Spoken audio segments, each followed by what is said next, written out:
अभी हम बिहार के जहानाबाद ज़िले के इब्राहिमपुर गांव में हैं। इब्राहिमपुर एक तारीख़ी और पुराना गांव है। जैसे इसके नाम से ही आपको लग रहा है, इब्राहिम यानी इब्राहिम लोदी से ये इलाका मंसूब किया जाता है। और हमारे पीछे एक मस्जिद है। ये जो मस्जिद है इसको यहाँ के लोकल लोग लोदी मस्जिद के नाम से पुकारते हैं। अगर इस मस्जिद का कंस्ट्रक्शन भी देखिएगा, इस मस्जिद के पास जाके आप इसको देखिएगा तो ये आपको दिखेगा कि ये लोदी पीरियड की मस्जिद है। इसकी कई वजूहात हैं, क्योंकि जो सिकंदर लोदी है उसके ज़िंदगी का जो सबसे बड़ी कामयाबी में से एक कामयाबी है वो है बिहार फतह करना। बिहार का जो ये इलाका है ये अपने हिसाब से ज्योग्राफिकली बहुत इम्पोर्टेंस रखता है। एक तरफ यहाँ पर पहाड़ है, दूसरी जानिब यहाँ पे फल्गु नदी है। तो जैसा हमको पता है कि नदी और पहाड़ बॉर्डर का, सेफ बॉर्डर का असर रखता है कि मतलब अगर वो है तो दुश्मन हमला नहीं करेंगे। वैसे में यहाँ पे एक मस्जिद है, यानी आसपास का जो खित्ता है, यहाँ पे जो भी लोग हुकूमत उस ज़माने में करते होंगे, जो भी सूबेदार होंगे, वो यहीं आसपास में कहीं पे रहते होंगे, क्योंकि ये एक सेफ़ जोन है। पहला कि दुश्मन हमला नहीं कर सकता है, अगर हमला किया तो नदी है वहाँ से निकल लेंगे। बहरहाल, तो यहाँ पे हम बात कर रहे हैं इस मस्जिद से रिलेटेड। इस मस्जिद को लेकर सोशल मीडिया पे अक्सर बहस होती है, अक्सर बात होती है कि एक मस्जिद है बिहार के खिज़र सराय इलाके में, लोग इसे गया से भी मंसूब करते हैं। उसमें एक थोड़ी सी कन्फ्यूज़न है, क्योंकि हम जिस इलाके में हैं ये गया जहानाबाद बॉर्डर है।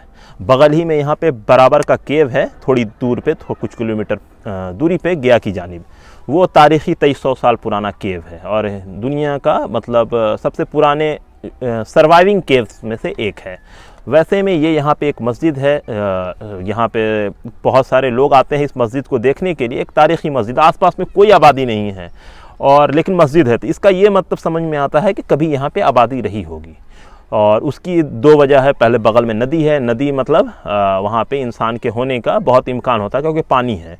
और जैसा यहाँ पे खुद इमारत बता रही है कि यहाँ पे आबादी रही होगी, क्योंकि मस्जिद का जो कंसेप्ट है वो है 5 वक्त का नमाज। तो 5 वक्त की नमाज कब होगी? जब लोग रहेंगे, तो मतलब आसपास में आबादी रही होगी। तो आबादी के बारे में लोग बताते हैं कि सन 46 के फसाद के बाद लोग यहाँ से माइग्रेट करते चले गए और धीरे धीरे लोग यहाँ से पूरी तरह से माइग्रेट कर गए। लेकिन लोग ये भी बताते हैं कि हाल तक जो छोटी बड़ी बगल के आसपास में जो मुस्लिम आबादी रही है वो ईद के दिन या बकरीद के दिन एज ए ईदगाह इस जगह का इस्तेमाल करते थे, लेकिन फ़िलहाल आजकल वो भी बंद है। तो आप मस्जिद देख रहे होंगे, मस्जिद में जो रंग है मस्जिद का वो काफ़ी गिर गया है। उसकी वजह कर है रख रखाव नहीं हुआ है, पानी की वजह कर उस पर ये लग गया है, क्या कहते हैं, काई। तो उस काई से नुकसान है कि इसकी जो असल खूबसूरती है, जो इसका ओरिजिनल रंग रहा होगा, वो हमें नहीं दिखता है। मैं जब यहाँ आया बहुत उत्साह तो थी मेरे अंदर, और देखने के बाद मुझे और ज़्यादा इसमें, चूँकि कंस्ट्रक्शन का जो लेवल है वो बहुत आले दर्जे का कंस्ट्रक्शन है। स्पेशली आप ऊपर में जब देखेंगे, मीनार के ऊपर जो बाउंड्री है और वहाँ पे जो इन्होंने जो नक्काशी किया हुआ है ना, चूँकि ये पुरानी हो गई है, मेंटेन नहीं रही है बिल्डिंग, इस वजह से वो धुंधला सा नज़र आएगा शायद आपको वीडियो में। लेकिन यहाँ पे जब आप आएंगे तो आपको वो क्लियरली नज़र आएगा कि वो नक्काशी जो है बहुत ही आले दर्जे की है। दूसरी चीज़ ये है कि चूँकि आबादी यहाँ पे नहीं है और आबादी नहीं होने के वजह से इसका रख रखाव जो है वो प्रॉपर नहीं हो पाया है। हालांकि ये हम सभी लोगों की ज़िम्मेदारी है कि अपने धरोहर की हिफाजत करें।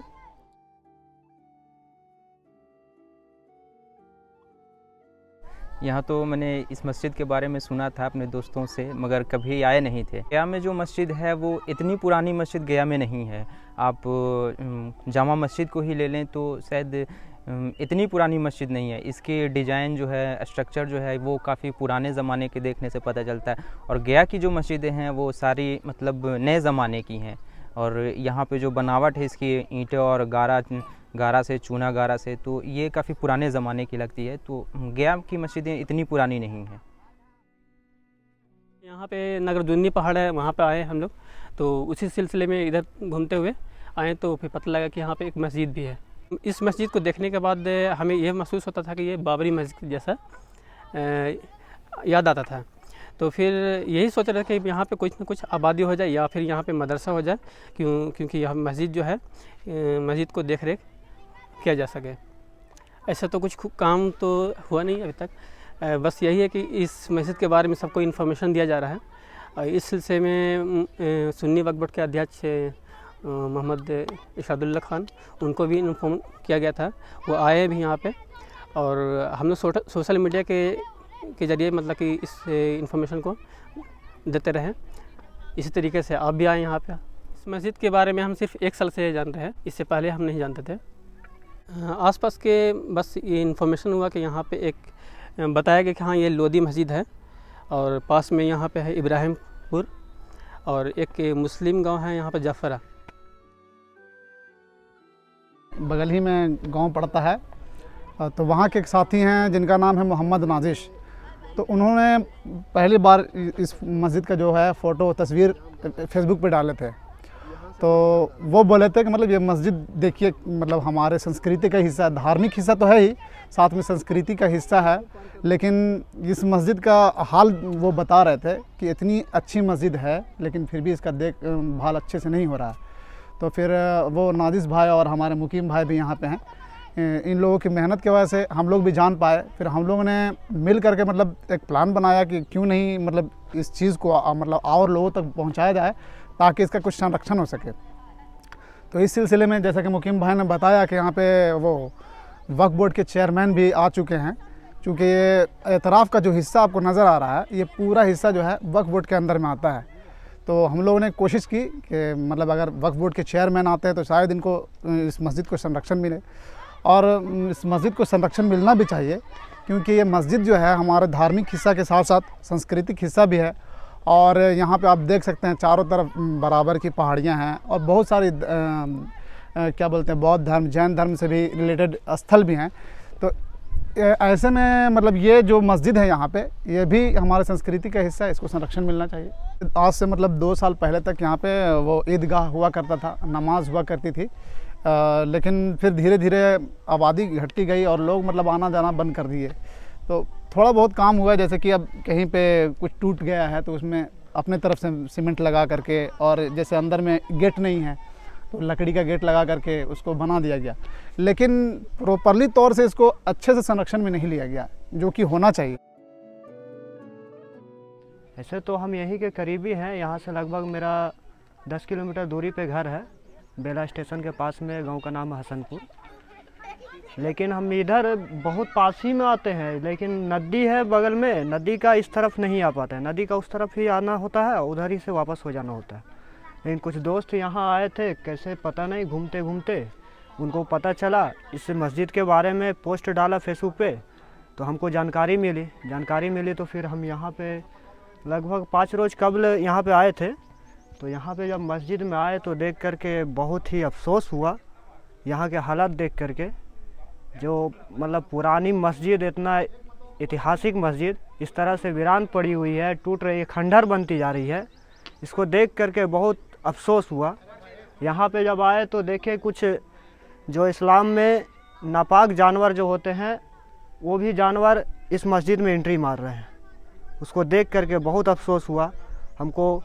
तो यही सब देख करके बहुत परेशानी हुआ। फिर हम मुकीम भाई जो मेरे दोस्त हैं उनसे जानकारी लिए तो पता चला कि यहाँ पे कुछ लोग हैं जो हिफाजत के लिए, इसके लिए कुछ मस्जिद को अपने तरफ से मरम्मत भी किए हैं थोड़ा बहुत, लेकिन वो पूरी तरह से मरम्मत नहीं हो पाई है।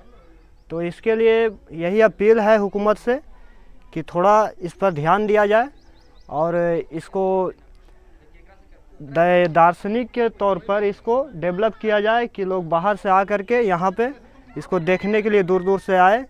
और यहाँ पे जो आबादी कुछ बढ़ रही है, जैसा अतिक्रमण टाइप के हो रहा है, इधर कुछ कब्जा भी हो रहा है, उस पर भी कुछ ध्यान दिया जाए। हमारे तरफ से बस वक्फ बोर्ड से या हुकूमत से सिर्फ हम यही अपील करना चाहते हैं कि ये मस्जिद को संरक्षण दिया जाए।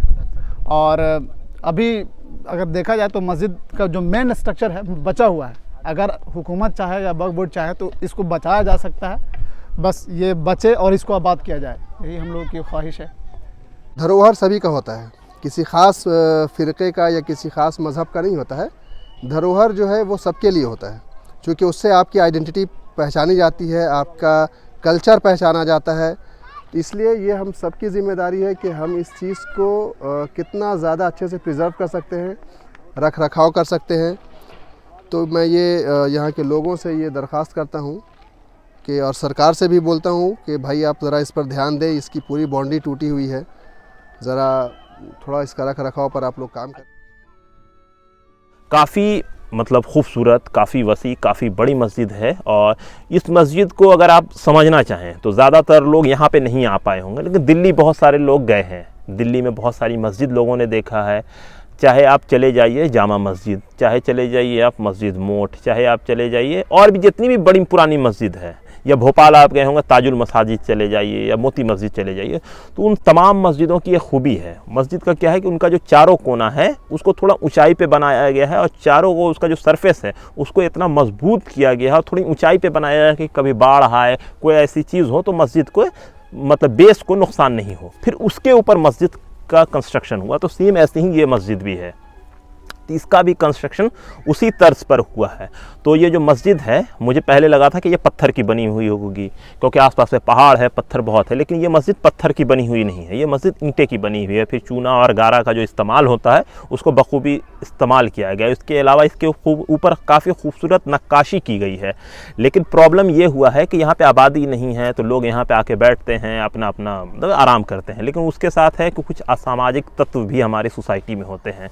जैसे अक्सर हम लोग न्यूज़ पढ़ते हैं कि मंदिर से मूर्ति चोरी हो गया और उसे स्मगल कर दिया गया, 2,500 3,000 साल पुराने मूर्ति चोरी होते रहते हैं। वैसे इस मस्जिद के साथ भी वही हुआ है। जैसे आप मस्जिद का मीनार देखिएगा तो मस्जिद के मीनार के ऊपर जो नुकीला ये होता था, तांबे का, पीतल का, कई जगह सोने का इस्तेमाल होता था। इस मस्जिद में क्या था ये नहीं पता, क्योंकि इसको किसी ने नोच लिया है, मस्जिद के मीनार से भी, गुंबद से भी। तो ये है, जब आबादी नहीं होती, मस्जिद वीरान होती है या कोई भी चीज़ वीरान होती है तो वहाँ पे ऐसे लोगों का डेरा हो जाता है। सो ज़रूरत है कि इस मस्जिद को आबाद किया जाए, और ख़ास के कम से कम मान लीजिए आबाद भी नहीं हो सकता, कम से कम एक मॉन्यूमेंट है, 500 साल की हिस्ट्री बता रहा है। बगल में बराबर का केव है जो हमें 2300 साल की हिस्ट्री बताता है कि क्या तहजीब रहा है मगह के इलाक़ों का, मगध के इलाके का, गया जहानाबाद के इलाके का।